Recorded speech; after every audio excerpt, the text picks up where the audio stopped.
It's never been easier to get on the water with Academy Sports and Outdoors. Stop by your local Academy store or online at academy.com today and shop great gear from fishing's top brands like Luz, Zebco, Abu Garcia, Shimano, and more. Fisherman's Post. More fish, more often. Hello, everyone, and welcome to the Fisherman's Post Saltwater Podcast Series. This episode is titled False Albacore out of Oregon Inlet, and we're going to be featuring Captain John Berquist of Drumbeat Charters out of the Oregon Inlet area. We're going to be covering such topics as conditions, tackle, boat position, lure position, and then fish handling and release. So a lot to talk about with albacore out of Oregon Inlet. My name is Gary Hurley of Fisherman's Post. Fisherman's Post has been serving the saltwater fishing community since 2003, bringing you fishing reports, fishing information, fishing tournaments, fishing schools, and in this latest and greatest chapter, the Fisherman's Post Saltwater Podcast Series, where we feature local captains and guides, our friends from up and down the North Carolina coast, and ask them to share with us their insights, their knowledge on how to catch more fish more often. But I think our higher goal, our truer goal, is to give you confidence and to give you motivation to get out on you and your family out on the water, spending more time together more often. And in this endeavor and in this mission, I am joined by my podcast partner, Billy Thorpe of Thorpe Creative. Billy, let's do another podcast. Gary, good to see you, man. If I can find my unmute button, I would be a part of the show. I promise I know what I'm doing. I know you do, man. I think people appreciate a little less than professionalism. I think it makes us more real. Well, they came to the right place, man. My middle name is Authenticity. No. I like to stay humble, you know what I mean? Sometimes you got to purposely mess. No, I'm screwing around. All right. Anyway, back to fishing, which is why people are listening and watching. And just want to shout out to people who have been supporting the show by being listeners and watchers. You guys are awesome, man. We're getting a lot of great feedback. I know our captains are happy that you guys are interacting and asking them questions and continue those relationships. So I thought it was really cool, Gary, that we're doing way more than just producing content, but really creating memories for people and relationships. So it's pretty cool to be able to do that. And really, our sponsors make that all possible. They keep Gary and I motivated and on top of us to create amazing content. And I want to shout those guys out really quickly. We have RA Hitch. They produce bikes, trailers, hitches, bike racks, all kinds of stuff for the outdoorsman, outdoors lady. So if you need some rigging for your truck, for your car, for your SUV, whatever that looks like, go check out Chris and his team. Go to their website and make the trip to shop up there. Or Chris does a lot of fishing there in Atlantic Beach area, so maybe you could talk him into delivering it to you. I don't know, maybe. I might need to ask him to do that. I was going to pick up something when we took the kids to a Raleigh soccer tournament, but during that Raleigh soccer tournament, I had to host a fishing tournament at Carolina Beach, so I didn't get it. I might have to meet up with him. Say, hey, Chris, let's go fishing on your boat, and you can bring the luggage rack with you. Right? Yeah, right. That's a great plan, Gary, to get a good free fishing trip there. That'd be awesome. I'll bring some Uncrustable peanut butter and jelly sandwiches. I'll hold up my end. You get the gas and the bait and the ice and the boat, and I'll bring Uncrustable sandwiches. And while you're at it, Billy told me that if I mention this ad about Fisherman's Post, I get $20 off. So is that cool? Like, yeah, I'm gonna need a discount on that luggage rack, by the way. You know what? Keep the 20. You bring the sandwiches too. All right, I'll see you at the dock. Oh man! And another great sponsor we had, who's been with us literally since I think episode 5, is Marine Warehouse Center. I get a quick message from them, and then we'll come back and poke some fun at Terrell. At Marine Warehouse, we have everything. We have new boats, we have parts, we have accessories, new trailers, we have a complete service department with highly trained technicians. Anything you need to get out on the water, we have it. At Marine Warehouse Center, as we've grown over the last few years, now have a large section of marine supplies from start to finish for all your boating needs. What I love about this region is to be able to get out on the water, and also we love to be able to get you out on the water. The best part of working at Marine Warehouse is being able to get involved with the customers and share a love for the water. All right, Gary, we're back, and man, those guys, they do it. They, you use them for boat service, so you can definitely talk about that way more than I can. But they're always supporting the fishing community, fishing tournaments, Fisherman's Post tournaments, and being really supportive. So we love those guys. Really appreciate them. Yeah, man, they keep the Fish Post the Fish Post Bay Boat running, and among other things, they keep the Fish Post Bay Boat running. That's part of my relationship with them. Terrell sort of keeps me busy. And I tell you, I think Terrell is in decline. You seem to still be a fan, but I'm not so sure you're going to be a fan after today's fish joke by Terrell of Marine Warehouse. Again, this is Terrell's joke, not Gary Hurley's. I'm merely the messenger. Are you ready? I'm ready when you are, man. I'm excited. Don't be. What happens when you mix a fish and a banker? A fish and a banker? You know, the sad part is I really think about these and I can't figure it out. I mean, I don't have much time, but I don't know. You get a loan shark.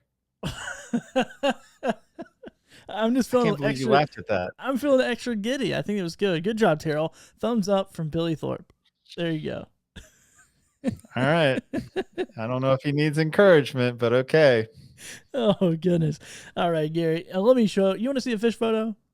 Yeah, man. All right, here we go. I got one for you somewhere.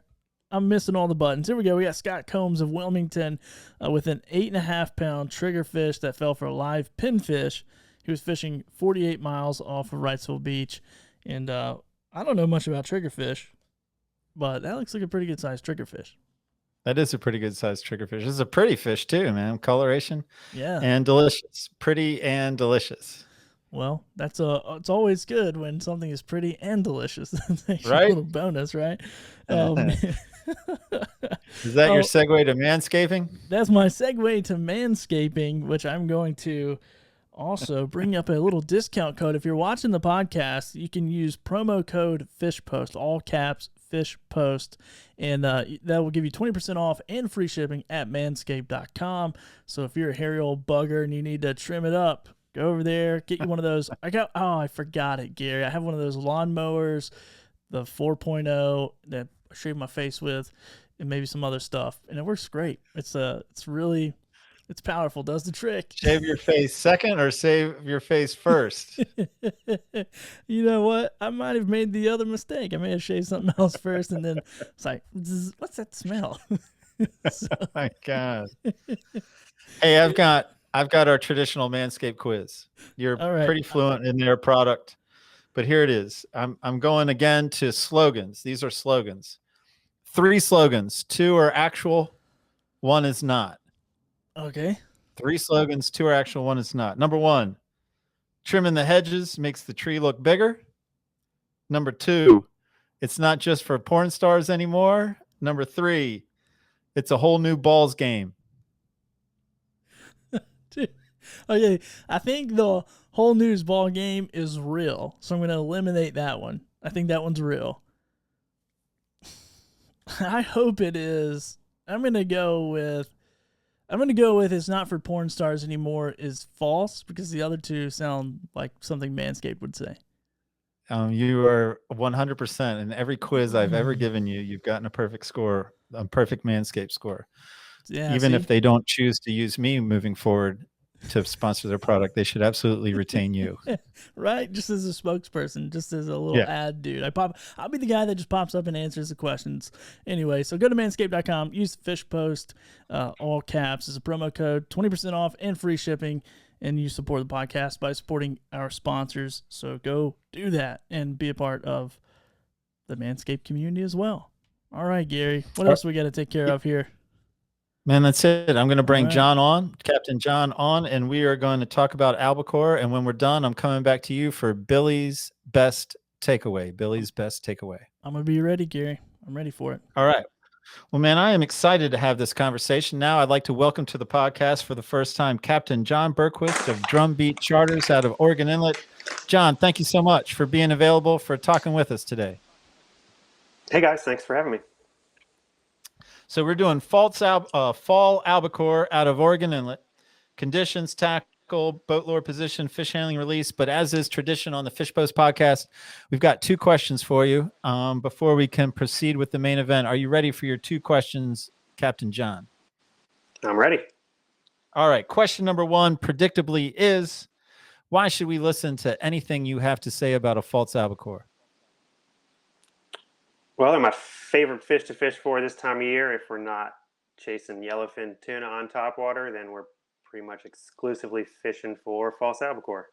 I've been doing it for the last 5 years, every day, 6 days a week, 2 trips a day, as long as the weather allows it. Right on. It's one of my favorite species this time of year too. Good answer. Number two. Number two is a series of true false questions. And Okay. I don't know how creative this is. I played off a drum beat. So the activity of drumming, banging on the drums, true false. Drumming burns more calories in a 30-minute session than hiking. True false. False. That's actually true. Huh. According to Google. According to Number Google. two, drumming burns more calories in a 30-minute session than cycling. False. They say true again. I don't know. I mean, I'm just going to assume Google knows what it's talking about. And the last one, true false, drumming burns more calories in a 30-minute session than sex. False. They didn't have an answer to that. They couldn't get someone go 30 minutes. So I was a drummer for about 15 years. I must not have been drumming well enough. Well, you look thin, you look fit. Maybe it did. Maybe it worked better than you thought. But our people want us to talk fishing. So let's, without further ado, get into false albacore and conditions, especially with Oregon Inlet. I think that's important. So let's start the conversation there, John. Good decision. Sure. Oregon Inlet, one of the most dangerous, sketchy inlets on the East Coast sometimes. So the first decision is whether we should go out at all or not. And so we have a really hard east or northeast wind, waves jack up on the bar a whole lot, and pretty much not a good idea to go out on a hard east wind, especially an east wind with an outgoing tide. So if you're coming from far away to Oregon Inlet to fish, look at the weather before you trailer all the way down here, because get there and it'll look fine in the bay or in the sound. It'll look fine at the fishing center. You get to the inlet and it's just jacked way up. So if all the big charter boats are there at the fishing center, don't try to go out. There's a reason they're all still there. So a nice southwest wind, great, makes the inlet like a lake. Fairly well marked right now. Follow another boat out if you have to.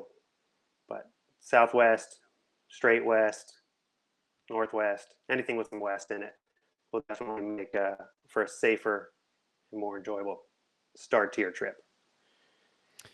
So there's a bar across the whole way. That's unavoidable. Oh yeah, yep. And it's about 8 feet deep in the middle of the channel, so it goes from 40 or 60 feet deep to 8 feet deep in about 15 yards. So we have outgoing tide and the east wind. Those two forces meet right there on the bar, and it gets pretty terrible. So I'm guessing we also have to just sort of look at it and what's it going to be like? What's it predicted to be like when we're done fishing as well? I mean, people get in trouble that way. Absolutely. Yeah. So definitely look at the forecast for the entire day. Just because it's nice in the morning doesn't mean it's going to be nice in the afternoon. That happens fairly regularly. So if you do get stuck out there with less than stellar conditions, we try to tuck in behind one of the big offshore boats. They don't seem to mind if we follow close behind them, and at least they'll break the waves down a little bit for you. And what size boat, just for reference, what size boat are you running every day? Just a 24-foot Pair Customs. Used to be Seox, now it's Pair Customs, center console. So you don't need a big boat to go, that's for sure. A little bit of a V makes a big difference, though, for how smooth your ride is.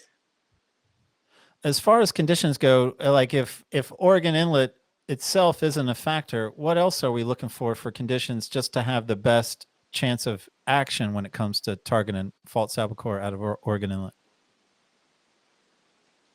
So I really like to have an outgoing tide for the areas that we fish, all the bait fish getting flushed out through the inlet. So outgoing tide is the best. Incoming tide will work. Slack tide is pretty much the slowest to try to go do something else for an hour or two at slack tide. Sunny is better. The albies seem to push down a lot when it's cloudy. So pretty much we're looking for fish on the surface almost exclusively. You could just turn the fish finder off really for the kind of fishing that we do.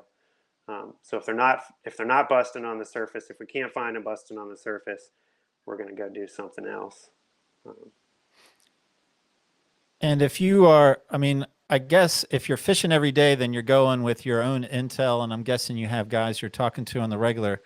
If I'm bringing my boat up and I'm just giving this a shot and I'm heading out to Oregon Inlet and I got some of the conditions you're talking about, I mean, I don't know, any suggestions for that first timer? Turn left, turn right, how far off the Sure. coast? Like, of course, we're looking all the time, but it seems like it's always nice to have a plan in place, while, you know, a plan that you can abandon at any time if you see something.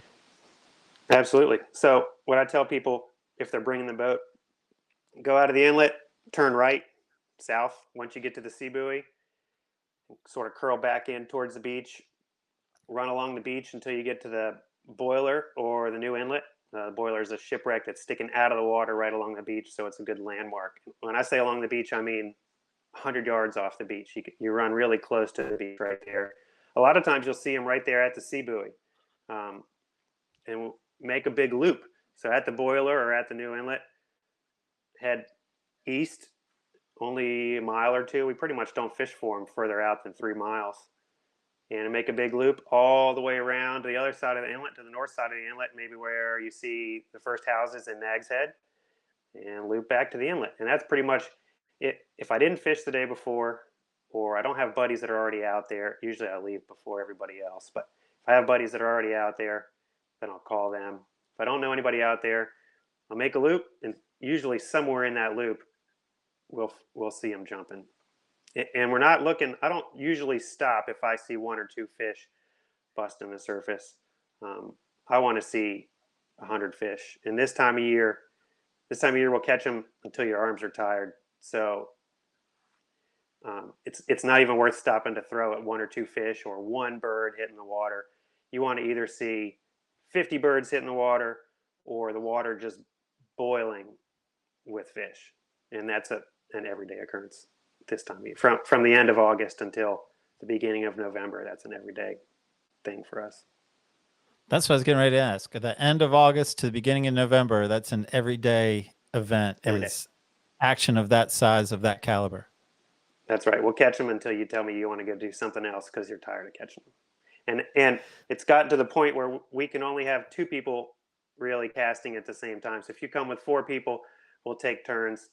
If you can make long, accurate casts, then we'll catch them, and they'll take 100 yards of drag in 30 seconds.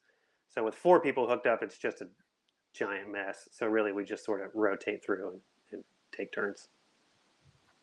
And what size are these fish? Yeah, the pictures that I sent you, I don't have any pictures of me holding big fish. I realized everybody else is holding big fish. So they're between 5 pounds, and the later in the year they get, the bigger they get. 15 pounds, I think 15, 18 pounds. They get very big in close towards the end of the season.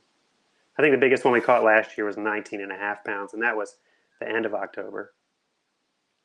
Yeah, that's a big false albacore. I don't have a those false are albacore that ocean-sized size fish. on my. Yeah, those are ocean-sized fish. And you are certainly not the only captain that is photo challenged to have photos of themselves. I mean, that's something on the regular. So that does not make you unique at all. Man, how about transitioning to tackle? Like, I mean, I think that was a great conditions conversation. What do I want to have on the boat?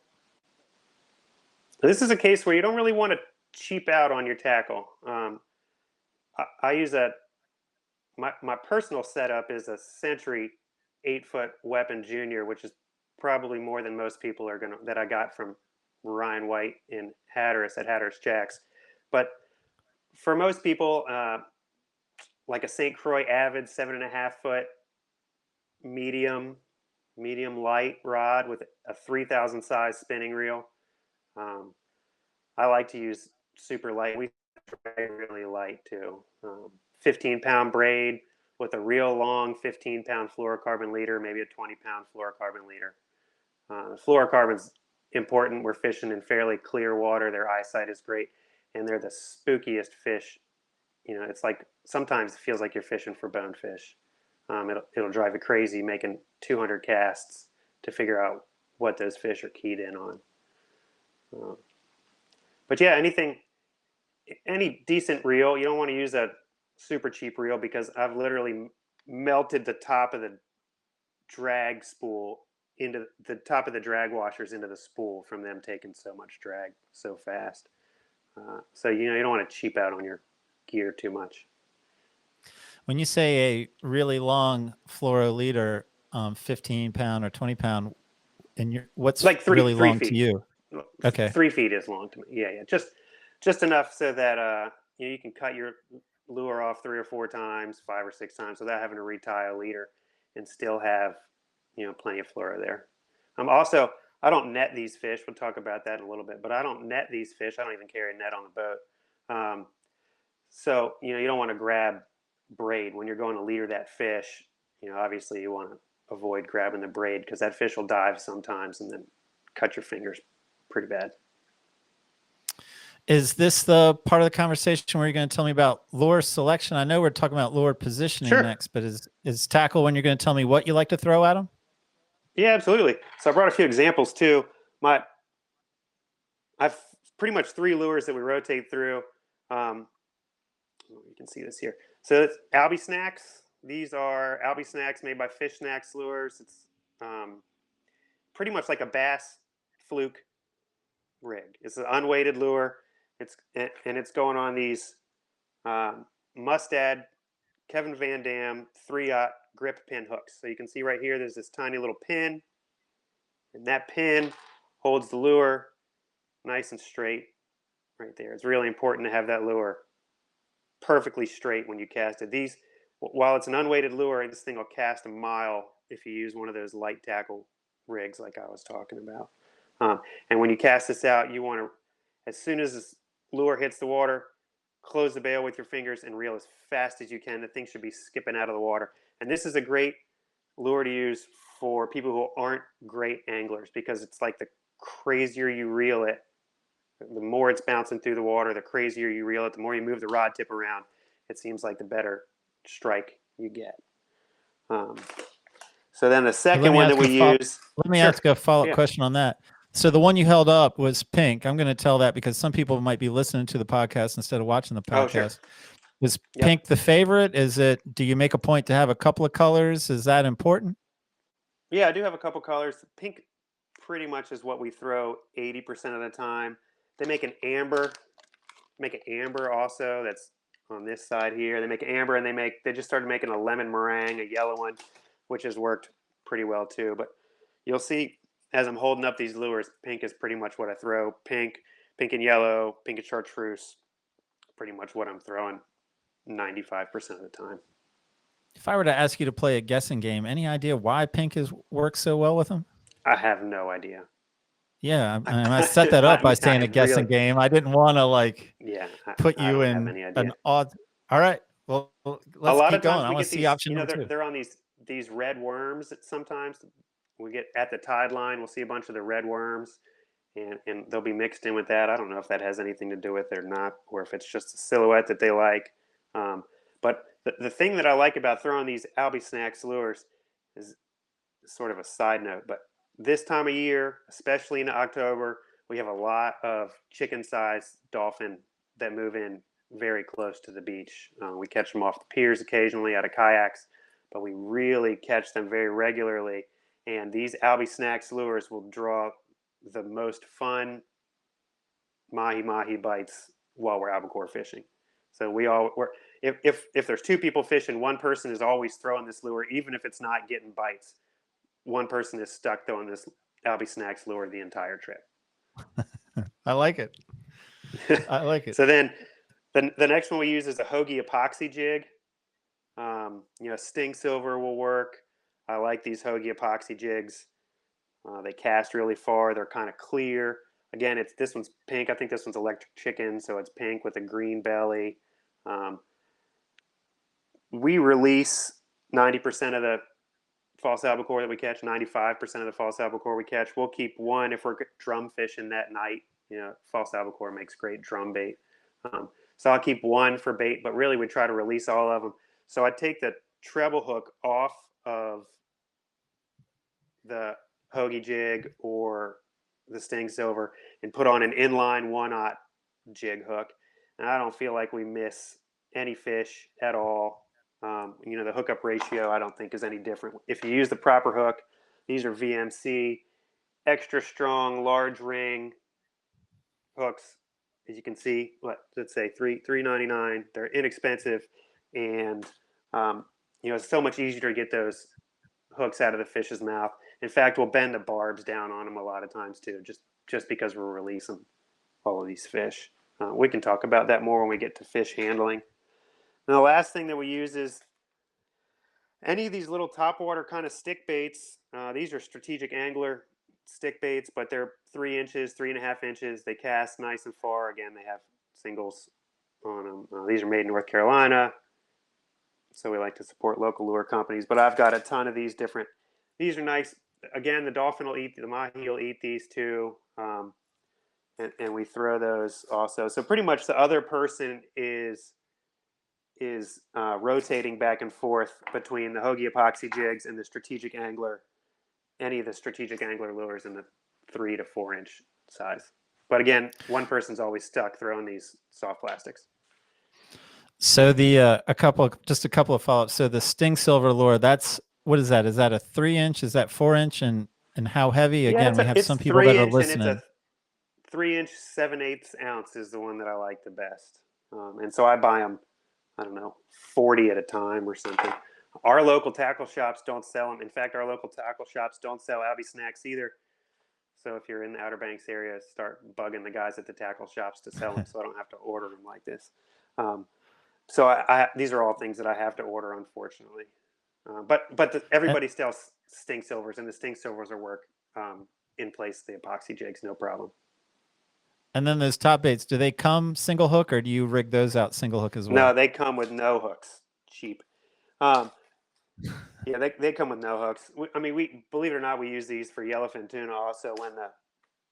When the tuna are keyed in on really small baits, we catch 50-pound yellowfin tuna with those too. So I'll switch them to heavier hooks, but yeah, they come unrigged. And you can leave the treble hooks on. It's not a problem. You don't need to cut them off. Just try to release those fish as healthy as we can to get them back in the water. Yeah, I understand the mentality about a quicker release, a more healthy release, not tearing up the mouth or what's around the mouth. I had one more question, and then I think we're moving into boat lure position. And a question was, okay, you got a certain knot you like to use to tie those lures on to the fluoro? Yep, I use a regular, like a fly knot, a loop knot on all of those lures. I use a loop knot. I pretty much use a loop knot for everything, even for tuna stick bait. I use a different kind of loop knot, but everything, I feel like even a little 1/2 inch loop in there lets the lure move around a little bit better. So you just need to remember to check every 3 or 4 fish. You got to check that loop a little bit to make sure it hasn't worn through. Like I said, those fish will take 100 yards of drag really fast. And, just every time I'll run my hand down the line just to make sure his tail hadn't touched that leader or anything like that. Well, man, let's go to boat position and lure position, and however you want to approach this conversation. I know it's important, and I want to hear what you have to say. Sure. I try to albacore fish where there aren't other boats. If there's 2 or 3 other boats on a school, I don't usually even stop there. If the larger inshore fleet, the guys that are out there trolling for Spanish mackerel and ribbon fish, those guys are usually being a big loop in a big circle, and they're catching false albacore too, but they're catching them on 50 wides with a planer, which isn't that much fun to me. So those fish, once the albacore have been run over 3 or 4 times, they go down and they're not coming back up. So I try to find my own school away from everybody else. Again, that's not really a problem this time of year. Well, approach is, we sort of sit back for a few minutes and watch to see what the school is doing. Don't just run up right on the school. You drift over top of it and the fish are going to go down, and you got to find a different school or back off and wait for them to come back up.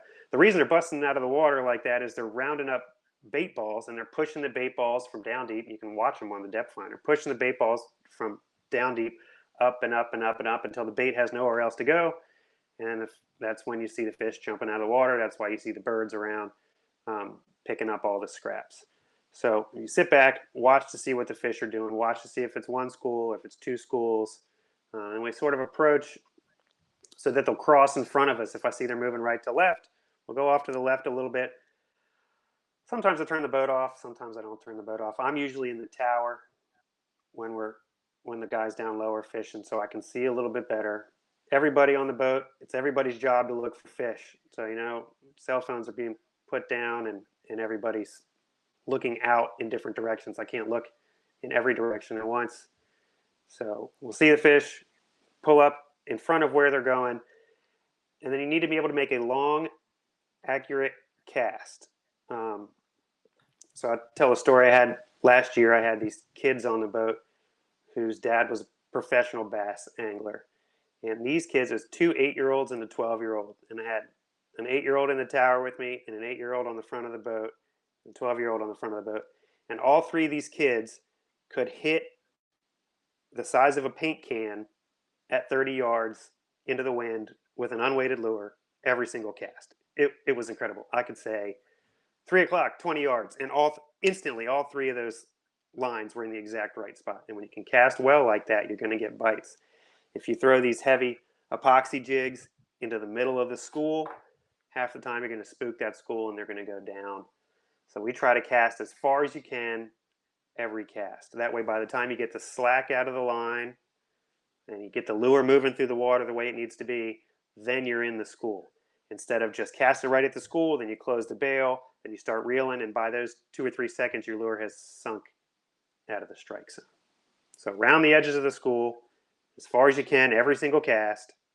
That way, by the time you're getting the lure moving through the water, it's in the strike zone. So are you positioning the boat so that those fish will eventually run into you, or are you positioning the boat so that they'll eventually run by you, ideally? By me, yes, in front of me is the goal. I mean, obviously, you can't tell where they're going to go exactly, but the best way to have them come is to have them come right in front of the boat. And so I'm casting that fish, theoretically, I'm casting that fish sort of heading in my direction, and I would more get an instruction from you to cast to the left or the right of the school instead of right in front of the school, right on the school, or even on the far side of the school and bring it back in. Left on the sides in that capacity? That's right, on the sides, or on the other side of it to bring it right through the middle. If it's a huge school, the bigger the school is, the less likely they are to go down, to spook. So when we find a really big school, especially if we have beginners on the boat, people that can't cast very well, I'll sort of skip these smaller schools and really just try to find 1,000 fish boiling out of the water. It's a lot harder to spook that school. You can usually pick off a few more. If the fish do go down, you just sort of sit there for a few minutes and look around, turn the motor off and listen. A lot of times you'll hear them before you see them. And turn the motor off and see where they pop back up. A lot of times they'll pop back up 15 or 20 yards away. And you don't even need to move. You can just cast to them again. If you just try to chase them and chase them and chase them, you're just going to keep spooking them and pushing them down. And another question I was just sort of had thinking here, and you've mentioned it, and other captains have, but I don't think I ever asked them to sort of qualify the answer, is like, when you have them cast, why is it that you want them to manually flip the bail instead of just the old reel and flip the bail?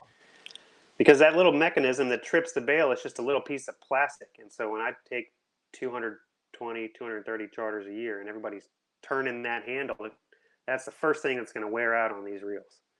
So if you manually flip the bail, you're not using that plastic bail trip that's going to break my fishing reels.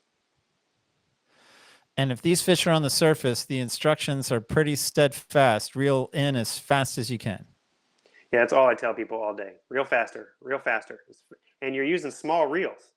You're using 2,500 or 3,000 size reels. So you really need to be cranking that reel as fast as you can.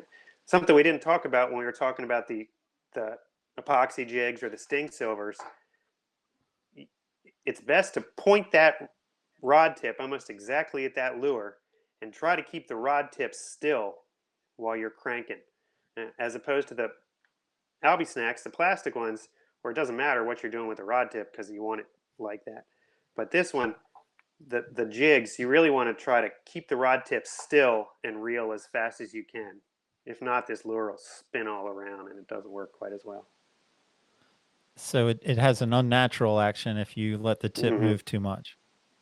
Which is a But hard Audi thing to do snack to are reel more that forgiving. fast. Yeah. And then how do you coach your clients once they get that hookup, once they get the bite? Well, the lures are moving so fast through the water that you don't need to set the hook. I mean, you're reeling as fast as you can. The fish is usually hitting that lure and turning away. Sometimes it'll run right at the boat and you think it got off and it's still there, but usually they'll hit that bait and turn away. So you don't. It's not like bass fishing. You don't need to rip their lips off. You just keep reeling, and you'll know when he's on there. Then keep the rod tip up and just keep cranking. I have the drag set fairly light because we're using such light leader. Um, you don't want to just reel against the drag for 5 minutes. If you hear that noise of the drag and you look down and your spool is spinning while you're reeling, you're not gaining any line. So, just like any larger fish, pull back on the rod smoothly, start reeling, reel the rod tip down, and just slowly working back to the boat. Um, and so then we have two people hooked up at once. I told you I don't have a net on the boat. So we get the fish next to the boat. Usually when he sees the boat, he'll run again. So whoever's fish is closest, I'll just kneel down. I grab him by the tail, lift him out of the water, take a picture, and we release him. We really put a sort of bullet him head first down into the water to give him a little head start to take off again. If he's really gut hooked or something, that's the one we'll keep for surf fishing bait that evening. And why no net? What is it that you prefer? Why is it that you prefer the hand grab? It's just I can release them a lot faster that way. If you grab him by the tail, sort of with your hands around his tail, with the the fork of his tail right there between your two fingers, you can reach in, you can grab them, you can unhook them. You don't need the fish go crazy just like a tuna. They go crazy when they're in the net. Everything gets tangled up. All your gear is tangled up. These soft plastic lures will break. Your hooks get tangled up in the net. It's just easier for me to grab them. If you want to wear gloves, you can wear gloves too. But it's just it'd be like trying to net a tuna. I mean, they just go nuts. And then, the faster you can get them back in the water, the better chance they have of surviving. And do you have anything else to share about the fish handling? Like other than that, I mean, I told you said you like bolt them back into the water, give them a good entry back in. Does that conclude that, or is there something else that you need to sort of help us out with? I think that's about it for getting them back in the water. I mean, we just try to get, we try to tell people when you take the fish out of the water, hold your breath. And when you have to breathe, that fish probably has to breathe too. So when you're leaving 3 or 4 of them on the deck to get everybody else's in and take pictures all together and all that, and the fish has a lot poorer chance of survival. So, try to only keep that fish out of the water as long as you can hold your breath. Obviously, things happen that it doesn't always work out, but it's sort of what we try to do. Okay, so we've gone through this sort of scheduled material. Is that time period laid off? That's the best time, but that's not the only time. Are you seeing these fish? Can you see these fish throughout, or really target that Absolutely. fall time? And we catch them in the spring, especially when we're leaving Oregon Inlet and heading to Hatteras to drum fish in the boat. We'll leave Oregon Inlet and head to south to Hatteras. We'll see those bigger ocean false albacore in close along the beach in March and April. We catch them all year while we're tuna fishing way offshore, 30 miles offshore. You catch them all year. But this is really the best shot. In all summer, there'll be 1 or 2 schools of them around. You can also catch these fish off the piers with gotcha plugs. When it does blow east, we didn't talk about that, but when it does blow east, it pushes that nice Gulf Stream water in, and it's a great time to go to the local piers, go all the way to the end right before sunset, and catch Spanish mackerel and false albacore. Tons of fun. man, in the fall, are those fish moving south or are they moving north?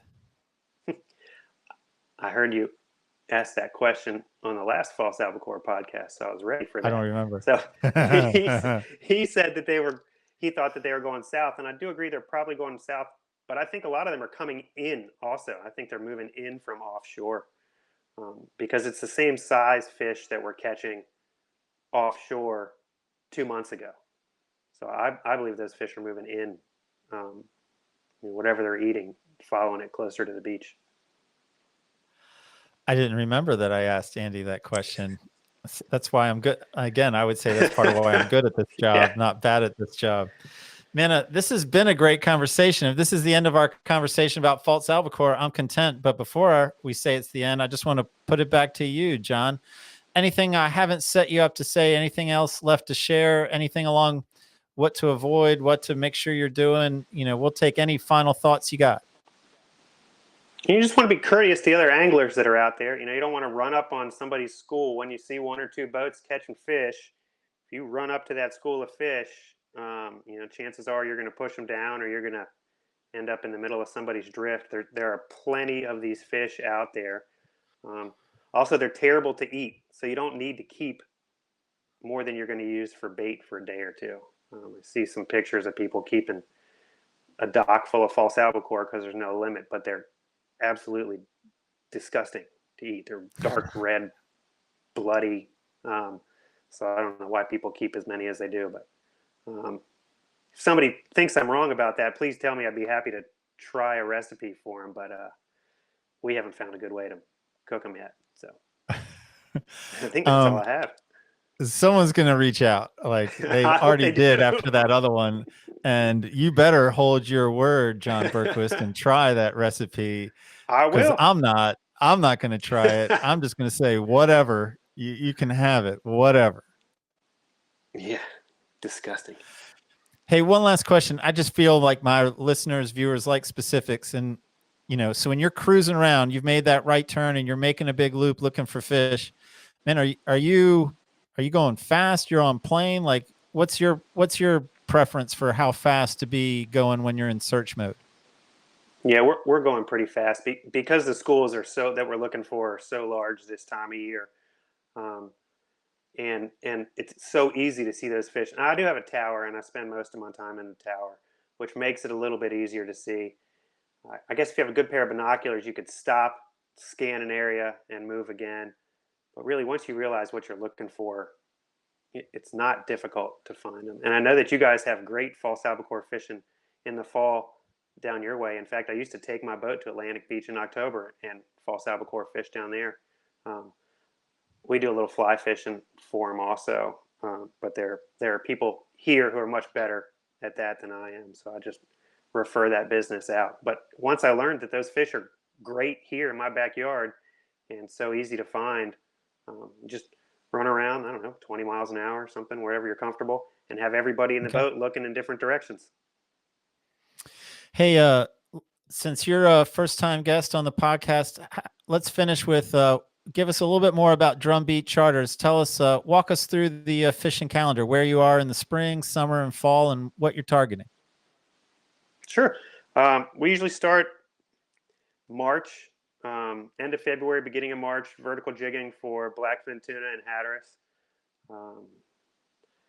That's really weather dependent. It's hard to plan a vacation around blackfin tuna fishing, but it's some of the best in the world jigging for blackfin out of Hatteras.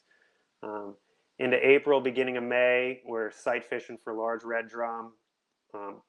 Also down in Hatteras. We do run from Oregon Inlet down to Hatteras most of the time. So those are full day trips. Tuna fishing starts getting good April and May also into June. So we're sight fishing for yellowfin tuna. End of June, July, August, it's mostly family fishing, wreck fishing. We're dropping for triggerfish. I wanted to comment on that fish picture you showed at the beginning of the show. Never caught a triggerfish on live bait. It's amazing to catch one, especially one that's big. That's an incredible triggerfish. So we do a lot of trigger fishing, sea bass fishing, all kinds of wreck fishing. And then starting now, it's 2/3 false albacore, 1/3 yellowfin tuna. All right, man. That is an impressive list, especially for I'm going to call you a smaller boat guy because you're far from a sport fisher, man. That's an impressive list of target species, man. And I'm glad we found you. Core fishing. I hope to fish with you myself one day, and I also hope to have you back on the podcast next year, man. This has been a great conversation. Great. Thanks, guys. I appreciate it. Yeah, John, have a good night. Y'all too. All Billy. right, Gary, that's good, man. I love albacore fishing, so I learned a lot. in This that is an episode where I'm going to have a best takeaway as well. Oh, good. Well, maybe it'll match because I got 3 or 4 takeaways, but I'm only going to share one since that's the deal, and I'll see if your takeaway matches one of my other takeaways. Oh, It won't. Oh, it's because you're smarter than me. Is that no? I'm just kidding. No. All right. So this was a lot. This is a lot of them, but the one that I thought was the most interesting is when you're chasing these schools around. If they do go down, just turn off the motor and listen because you're likely to hear them before you'll see them again. So I thought that was pretty interesting because I've been a few times, not on my boat, obviously, and we'll just run and gun to somewhere else and try to find other schools or whatever. So I thought that was interesting just to do the exact opposite of what I've experienced and just shut the motor down and wait. That's my best takeaway. I think that was a good tip, man. That is a good Billy's best takeaway. Gary's best takeaway is self-serving, and it is, man, John and I have something in common. My favorite rod to use when throwing at bonita or bonito here out of Wrightsville, Topsail, etc., is an 8-foot Century rod from Ryan at Hatteras Jack. And I don't even know, but unlike John, I don't even know what model it is. I just know it's an 8-foot Century that I love to throw lures long distances at these fast critters, man. I mean, it's my favorite rod for that purpose. And so as soon as he said that, I'm like, yes, look at me. I will also throw in a Century rod story. That was the first time I went albacore fishing. However, I think the Century rod I have, whatever model it is for trout fishing. And so my buddy on the boat was like, you don't want to throw that at these albacore. I'm like, yeah, I do. And I had a BG 2500 on it. And he's like, that's a trout rod, dude. This is going to get smashed. I'm like, no, it's a good rod. It's going to work. And dude, it did, man. I still have that rod and I still fish with it all the time. And I mean, it took me a little, if you're talking about fish and trying to, save, I switched rods because it took me a while to get one in. I'm going to say that. Gotcha. So that fish probably died, but that's another thing too, man. Hold your breath. Is when you catch that fish, put it in the boat, hold your breath, and see if you survive as long as you keep that fish out. I thought that was a pretty good tip. So really, really cool. Man, really enjoyed John. That was the first time I met him, Gary. So long distance high five on bringing on a great guest with some amazing content. It was awesome. Yeah, man. Good episode. Great episode. Why don't you thank our sponsors and we'll call it a wrap. Yeah, absolutely. Well, once again, thank you, Marine Warehouse Center. Thank you, R.A. Hitch, and thank you, Manscaped, and be sure to go to manscaped.com. Fish Post is a coupon code to get you 20% off and free shipping. Gary, we'll see you in the next episode. Fisherman